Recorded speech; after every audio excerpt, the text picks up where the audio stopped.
Hi everybody. In this video, we're going to look at displacement time graphs, and we'll look at how they can tell us a resultant displacement, an average velocity, and an average speed. We'll work through two questions, and if you want to work along with me, you can download this PDF from my website. I'll leave a link below. So in example 1, we're given that the graph shows the motion of a particle along a straight line between 0 to 12 seconds. We need to find the displacement and velocity of the first 6 seconds and the final 6 seconds.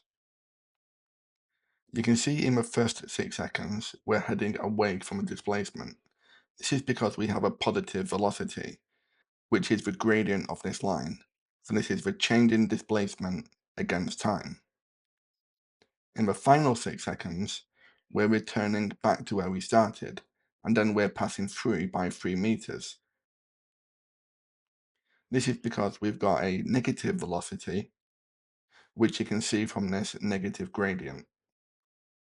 So in the first 6 seconds, you can see that the displacement starts from the origin and then increases to 18 meters away from the origin.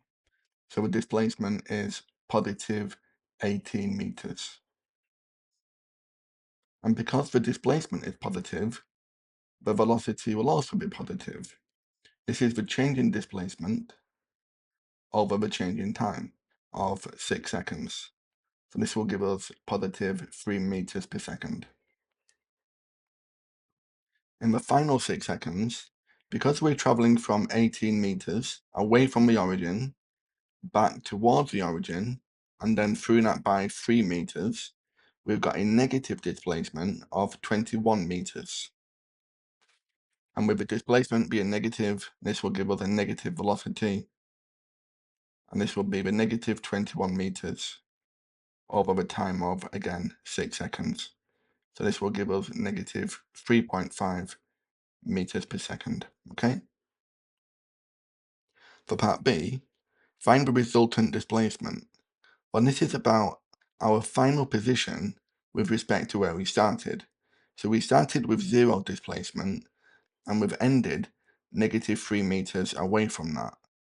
So although we've traveled 18 meters away and then 21 meters back, our resultant displacement is negative 3 meters.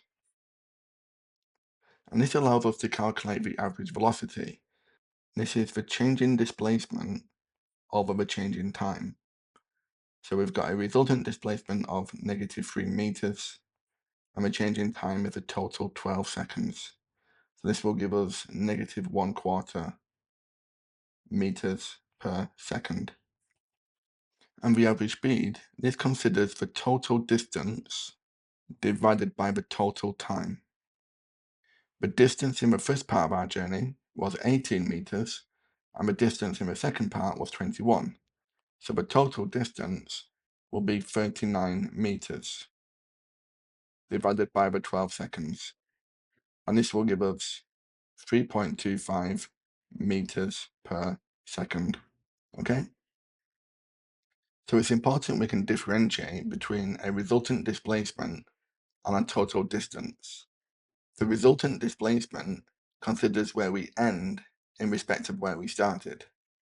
The total distance considers the magnitude of each displacement and then adds them together. This is similar to average velocity, where we consider the change in displacement over time, and the average speed, where we consider the total distance divided by the total time. In example 2, we'll look at these in a bit more detail. So do you want to read through this question and then try questions A, B, and C? You can pause the video, and when you come back, we'll go through the solution. Okay, so welcome back if you had a go. So this displacement time graph shows the motion of Jamie's journey from when he left house at 9 o'clock. We need to work out the average velocity between 9 and 10. And that will be the gradient of this line segment. Velocity is the change in displacement over the change in time.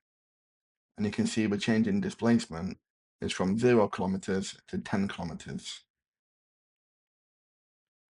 And the change in time is between 9 a.m. and 10 a.m. So this is 1 hour. So we've got a velocity of 10 kilometers per hour.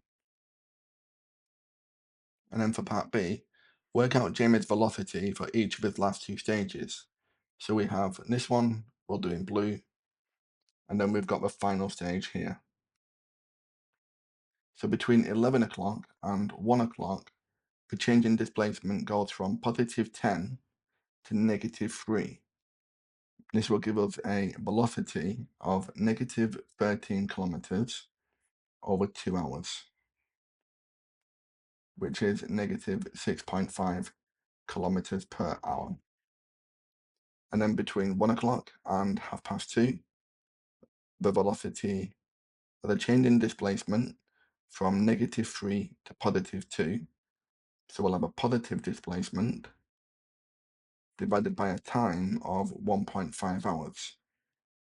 So this will be 10 over 3 kilometers per hour. And for part C, calculate Jamie's average speed for the entire journey. The average speed will be the total distance divided by the total time. So we'll add up the magnitude of each displacement. We'll have 10 kilometers, positive 13 kilometers, and 5 kilometers. So 28 kilometers. And the time will be from 9 till 2:30. So this will be 5.5 hours. This will give us a speed of 5.09 kilometers per hour. Okay? Well, I hope that's given you an idea on how we can interpret displacement time graphs. If you found that helpful, please like and subscribe.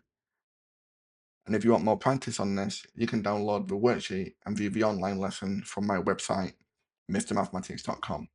I'll leave a link below.